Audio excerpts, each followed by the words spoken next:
सागर वाले जंगल में चारों दोस्त छुपन छुपाई खेल रहे थे। रानू चिड़िया ने 5 तक गिनती की। कबूतर झाड़ियों के पीछे, हरियाली तोती पेड़ के पीछे और मिठू तोता पेड़ के ऊपर छुपा हुआ था। दोस्तों, मैं अब आ रही हूँ। रानू चिड़िया अपने दोस्तों को ढूंढने लगी। रानू चिड़िया अपने दोस्तों को ढूंढ ही रही थी कि उसे सामने से एक काली कौवी उड़ती हुई नजर आई। कौवी की जैसे ही चिड़िया से नजर मिली तो वो डर गई। अरे चिड़िया, तुमने मुझे क्यों देखा मुझे? अरे फिर क्या हुआ? अगर देख लिया, तुम कोई ताजमहल थोड़ी ना हो जो तुम्हें देखने का टिकट लगेगा। तभी छुपे हुए सभी पक्षियों ने भी काली कौवी को देखा। तभी मिठू तोता जिस पेड़ पर बैठा था वो डाली टूटी और नीचे आकर हरियाली तोती पर गिर गई। हाय, मैं मर गया। कबूतर जिन झाड़ियों के पीछे छुपा था वहाँ एक चूहा आया जिसने कबूतर की पूंछ काट ली। हाय रे, मैं तो मर गया। कबूतर हड़बड़ी में वहाँ से भागा और सीधा एक पेड़ से जा टकराया। पेड़ में टक्कर लगने से उसी पेड़ पर बना एक घोंसला सीधा रानू चिड़िया पर जा गिरा। अरे ये क्या हो गया? कोई हटाओ इसे। फिर वो सब रानू चिड़िया के पास आए। अरे ये सब क्या था? हमारे साथ एक साथ तो कभी ऐसे हादसे नहीं हुए। ऐसा तो पहले कभी नहीं हुआ। कौवी, तुम्हारा नाम क्या है? मेरा नाम गोरी कौवी है। अरे वाह, तुम्हारा तो बहुत अच्छा नाम है। चलो हम तुम्हें जंगल घुमाते हैं और बाकी पक्षियों से भी मिलवाते हैं। ये चारों दोस्त अब गोरी कौवी को अपने साथ ले जाते और जंगल में सब पक्षियों से मिलवाते। गोरी कौवी सब पक्षियों से घुल मिल गई। अगली सुबह चारों दोस्त फिर से गोरी कौवी के पास पहुँचे। आओ गोरी बहन, चलो खेलने चलते हैं। ना बाबा ना, दोपहर होने वाली है। दोपहर में मैं नहीं खेलती। गोरी बहन, यहाँ कौन सा कोई शिकारी आ जाएगा। चलो तुम हमारे साथ खेलने चलो। फिर सभी दोस्त गोरी कौवी को साथ लेकर उल्लू के पास पहुँचे। चलो उल्लू दोस्त, आज खेलने चले। तुम कल भी हमारे साथ नहीं खेले। हाँ, आज तो मैं जरूर खेलूंगा। तभी उल्लू की नजर गोरी कौवी पर पड़ी। अरे ये कौवी कौन है? उल्लू की नजर जैसे ही गोरी कौवी पर पड़ी तो पीछे से एक तीर आकर उल्लू को लगा। अरे बाप रे! उल्लू दर्द में चीखता हुआ वहाँ से दौड़ पड़ा। अब गोरी कौवी जिसके भी सामने जाती उसके साथ कोई ना कोई हादसा जरूर होता। अब इन चारों दोस्तों को भी ये बात अजीब लगने लगी और ये बात जंगल में आग की तरह फैल गई। उसी शाम चील महारानी ने गोरी कौवी और उसके दोस्तों को बुलाया। गोरी कौवी, जंगल के पक्षियों का कहना है कि जो भी तुम्हें देखता है उसके साथ कोई ना कोई हादसा हो जाता है। क्या ये सच है? हाँ महारानी, ये सच है। अगर दोपहर के टाइम कोई भी मेरे पास आता है तो उसके साथ कोई ना कोई हादसा हो जाता है। मैं सच में एक मनहूस कवि हूँ, इसीलिए तो पिछले जंगल से भी मुझे निकाल दिया गया है। ये तुम क्या कह रही हो गोरी? ऐसा ना कहो, तुम हमारी दोस्त हो। अगर तुम्हारी दोस्त के कारण मेरे जंगल पर खतरा मंडरा रहा है तो मैं इसे यहाँ नहीं रहने दूंगी। तुम्हें यहाँ से जाना होगा गोरी कौवी। ये सुनकर गोरी कौवी का मुंह उतर गया और साथ ही साथ उसके दोस्तों को भी बहुत दुख हुआ। मगर महारानी के हुक्म के आगे वो कुछ नहीं कह सकते थे। चील महारानी, दोपहर तो निकल गई है, आज आप गोरी कौवी को यहाँ रहने दे। ठीक है रानू चिड़िया, मगर कल दोपहर होने से पहले इसे यहाँ से जाना होगा। इसी समय पास के जंगल में रहने वाली चील को गीत ने सूचना दी। सुना है चील महारानी अकेली है, उसका भाई साथ वाले जंगल में गया है। उसको मार गिराने का यही मौका है। अरे वाह, ये तो तुमने बहुत अच्छी खबर दी है। मैं कल ही चील महारानी को मारकर उसके जंगल पर कब्जा कर लूंगा। सारी रात गोरी कौवी और उसके दोस्त सब मिलकर बातें करते रहे। अगली सुबह होते ही सभी पक्षी फिर से महारानी के पास पहुँचे। दोस्तों, मुझे तुम सबसे विदा ले लेनी चाहिए। मैं उम्मीद करती हूँ मुझ जैसा मनहूस शक्ल का पक्षी फिर तुम्हें कभी देखने को ना मिले। ऐसा मत कहो गोरी बहन। चलो गोरी कौवी, दोपहर शुरू होने वाली है। इससे पहले कि हमारे साथ कोई हादसा हो तुम यहाँ से चली जाओ। गोरी कौवी पीछे देखे बगैर आगे बढ़ने लगी। गोरी कवि अब पीछे नहीं मुड़ना चाहती थी। तभी गिद्ध और साथ वाले जंगल का जालिम चील आते हुए नजर आए। अरे ये जालिम चील यहाँ क्यों आ रही है? चील महारानी, ये तुम्हारा आखिरी दिन है। हम दोनों मिलकर तुम पर हमला करेंगे और तुम हमसे लड़ नहीं पाओगी। अगर अपनी भलाई चाहती हो तो निकल जाओ यहाँ से।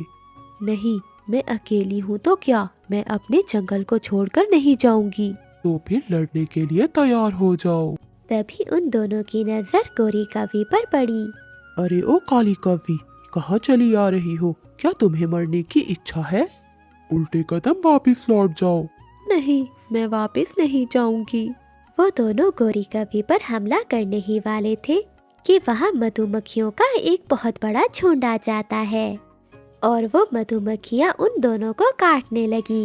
हाय ओए, मारे गए। हाँ उस्ताद, मारे गए। भागो यहाँ से। वो दोनों अपनी जान बचाकर वहाँ से भाग गए। इसी दौरान दोपहर भी ढल गई थी। गोरी कवि, आज तुम्हारे कारण ही हम जिंदा हैं। मुझे समझ नहीं आ रहा कि मैं तुम्हारा शुक्रिया कैसे अदा करूं। चलो, मेरा मनहूस चेहरा किसी के लिए तो अच्छा साबित हुआ। अब मैं चलती हूँ। नहीं गोरी, हम तुम्हें अब कहीं नहीं जाने देंगे। महारानी, इसे रोकिए। हाँ गोरी कवि, तुमने हम सबकी जान बचाई है। हम तुम्हें कहीं नहीं जाने देंगे। महारानी, और जो मेरी मनहूस शक्ल से आप पर जो आफत आएंगी, उनसे कैसे बचोगे? महारानी चील ने कुछ सोचा और कहा, हम तुम्हें रहने के लिए एक गुफा दे रहे हैं। तुम दोपहर के समय उसी गुफा में आराम करना और बाकी समय अपने दोस्तों के साथ रहना। ये सुनकर वो चारों दोस्त खुशी से हंसने लगे। जादू में फंसी चिड़िया शहजादी। एक जमाने में एक किसान चिड़िया रहती थी जिसके 2 बेटे थे। उनके नाम थे कुकू और बबलू। बबलू बेटा, कहाँ हो? इधर आओ। क्या हुआ मम्मा? सोने भी नहीं देती। कुकू बेटा, तुम ये खेत का काम खत्म करो, तब तक मैं दूसरे जंगल जा रही हूँ। दूसरे जंगल जाते हुए वो किसान चिड़िया सोचने लगती है, हमें कुछ ना कुछ तो करना होगा। गरीब होने से पहले मैं कुछ देर बैठकर आराम कर लेती हूँ। फिर रानो चिड़िया उड़ते हुए एक पेड़ पर बैठ जाती है। उसी पेड़ के नीचे एक कबूतर और तोता आपस में बातें कर रहे थे। रानो चिड़िया भी उनकी बातें सुन रही थी। यार कबूतर, मैंने सुना है कि बादशाह की बेटी को महल में एक काली कवि और 2 चीलों ने कैद कर रखा है। जो कोई उसे आजाद करवाना चाहता है, उसे 3 परीक्षा से गुजरना पड़ेगा। मैंने दूसरे पक्षियों से सुना है कि वो 3 परीक्षा बहुत मुश्किल हैं। हाँ, मैंने सुना है जो भी ये 3 परीक्षा पूरी नहीं कर पाता, वो जालिम चील उन्हें खा जाती हैं। मिठू, अगर किसी ने ये परीक्षा पूरी कर ली तो वो पक्षी शहजादी चिड़िया के साथ शादी करेगा और उस बड़े महल का राजा भी बनेगा। ये सुनते हुए रानो चिड़िया ने सोचा, ये काम मेरा बेटा बबलू करेगा। वो ये परीक्षाएं पूरी करेगा और फिर करेगा चिड़िया शहजादी से शादी, जिसके बाद मेरा बेटा पूरे जंगल का राजा बन जाएगा। कुछ ही दिनों बाद रानो चिड़िया अपने बेटे बबलू को महल के सफर के लिए रवाना कर देती है। बबलू एक बुरे दिल का चिड़ा था। जब वो चूंटियों के बिल के पास पहुंचा तो उसने उनके घर को तोड़ दिया। वो करीब की नदी से पानी पीने गया तो वहाँ उसने बतख के बच्चे को मारा, जिसके बाद उसने एक मधुमक्खियों का छत्ता देखा और उसे भी तोड़ दिया और आखिरकार वो महल के दरवाजे पर पहुँच गया। तुम लोगों की इतनी हिम्मत कि मुझसे इंतजार करवाया। मैं ये दरवाजा तोड़ दूंगा। तभी अंदर से काली कवि दरवाजे की तरफ आई और उसने दरवाजा खोला। कौन हो तुम और यहाँ क्या करने आए हो? मैं यहाँ 1 घंटे से खड़ा हूँ। क्या तुम्हें सुनाई नहीं देता? अच्छा, बताओ तुम्हें क्या काम है? मुझे शहजादी को बचाना है और बादशाह बनना है। रुको जरा, पहले तुम्हें 3 परीक्षाओं को पूरा करना है। कैसी परीक्षा? मैं किसी चीज से नहीं डरता। मैं ये बीज हवा में उछालूंगी और ये सब इधर उधर बिखर जाएंगे। तुम्हें 1 घंटे में ये सब बीज इकट्ठे करके फिर से इस थैली में डालने होंगे। काली कवि, तुम्हें क्या लगता है कि मैं कोई बेवकूफ हूँ? ये भी कोई परीक्षा है? अच्छा, मैं 1 घंटे में वापस आती हूँ। फिर काली कवि ने मैदान में वो सारे बीज बिखेर दिए और वहाँ से चली गई। अरे ये क्या, ये तो नामुमकिन है, मैं नहीं उठाऊंगा ये बीज। जिसके बाद काली कवि फिर से आई और उसने दूसरी परीक्षा दी। काली कवि ने 12 सोने की अंगूठियों को एक तालाब में फेंक दिया। बच्चे, अब तुम्हें 1 घंटे में ये सारी मुझे वापस लाकर देनी होंगी। मैं पागल नहीं हूँ, पानी बहुत ठंडा और गहरा है। अरे बेटा, तुम तो मेरी परीक्षाओं को पूरा ही नहीं कर रहे। कोई बात नहीं, चलो मेरे साथ, मैं तुम्हें तीसरी परीक्षा देती हूँ। फिर काली कवि बबलू को लेकर महल के अंदर चली गई और वो एक अंधेरे कमरे में गए। तुम्हारे सामने ये 3 चीजें हैं, इन तीनों में से एक शहजादी है। अगर तुमने सच बता दिया तो वो शहजादी तुम्हारे साथ शादी कर लेगी, और अगर तुम ना बता सके तो तुम्हें वो चीलें खा जाएंगी। मैं ये 1 नंबर वाले को चुनता हूँ। जैसे ही वो बताता है तो कपड़ा वहाँ से हट जाता है और उसके नीचे से वो जालिम चील निकल आती है। नहीं नहीं, कोई मुझे बचाओ, ये तो जालिम चील है। फिर वो जालिम चील बबलू को खा जाती है। कुछ दिनों बाद रानो चिड़िया अपने बेटे कुकू से कहती है, कुकू बेटा, बबलू कहाँ है? मुझे उसकी बहुत चिंता हो रही है। मम्मा, मुझे जाने दीजिए महल। नहीं कुकू बेटा, मैं अब तुम्हें नहीं खोना चाहती। मम्मा, यकीन कीजिए मुझ पर, मैं जरूर लौट कर आऊँगा। फिर कुकू ने एक रोटी का टुकड़ा लिया और वो महल की जानिब उड़ने लगा। थोड़ी देर बाद उसने एक पेड़ के नीचे आराम करने का फैसला किया, जहाँ उसने देखा कि चूंटियाँ अपना घर बनाने में लगी हुई हैं। बेचारी चूंटियों, क्या हुआ? किसने तोड़ा तुम्हारा घर? मैं तुम्हारा घर बना देता हूँ। चूंटियों का घर बनाने के बाद कुकू नदी पर पानी पीने गया और वहाँ उसने बतख के बच्चे देखे।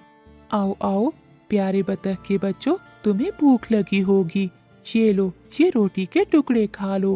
बतख के बच्चों ने वो रोटी के टुकड़े खाए। फिर कुकू को जमीन पर गिरा हुआ मधुमक्खियों का छत्ता नजर आया। उसने वो छत्ता उठाकर फिर से पेड़ पर रख दिया। फिर से कुकू महल की जानिब अपना सफर शुरू करता है। जब कुकू वहाँ पहुँचा तो उसने दरवाजा खटखटाया। क्या चाहिए तुम्हें बेटा? आंटी, मेरा नाम कुकू है और मैं शहजादी चिड़िया को बचाने आया हूँ। पहले तुम्हें 3 परीक्षा पूरी करनी पड़ेंगी। जिसके बाद वो काली कवि वो बीज फिर से जमीन पर फेंक देती है। मैं पूरी कोशिश करूँगा, मैं ये कर लूँगा। 45 मिनट की कोशिश के बाद भी कुकू उन बीजों को इकट्ठा नहीं कर पाता।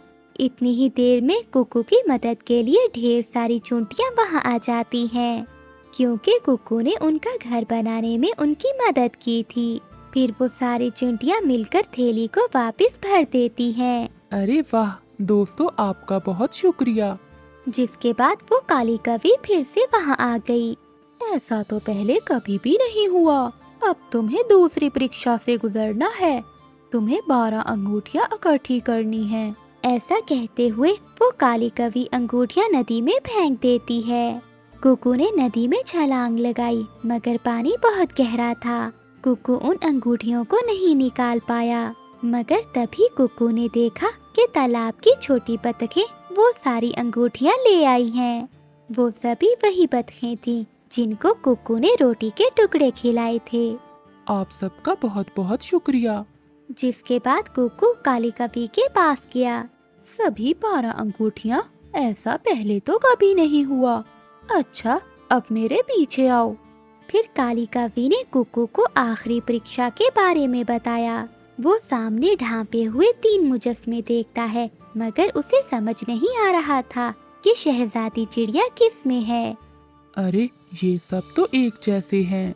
सोचो सोचो कुकू, इनमें से शहजादी कौन सी हो सकती है? तभी बहुत सारी मधुमक्खियाँ खिड़की से अंदर आती हैं। वो दरमियान वाले कपड़े पर घूमने लगी। हाँ, मैं समझ गया, वो बीच वाली ही शहजादी है। बीच वाली शहजादी? खुद ही देखो। फिर वो कपड़ा वहाँ से हट गया और शहजादी चिड़िया बाहर आ गई। मुझे बचाने के लिए तुम्हारा बहुत शुक्रिया कुकू। और फिर उन सब ने देखा कि वो जालिम चीलें महल छोड़कर वहाँ से चली गईं।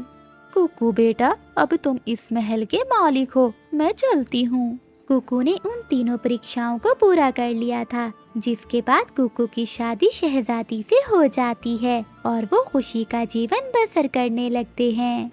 प्यारे दोस्तों, इस कहानी को लाइक, चैनल को सब्सक्राइब और अपने दोस्तों के साथ शेयर करना मत भूलिएगा। आपका धन्यवाद।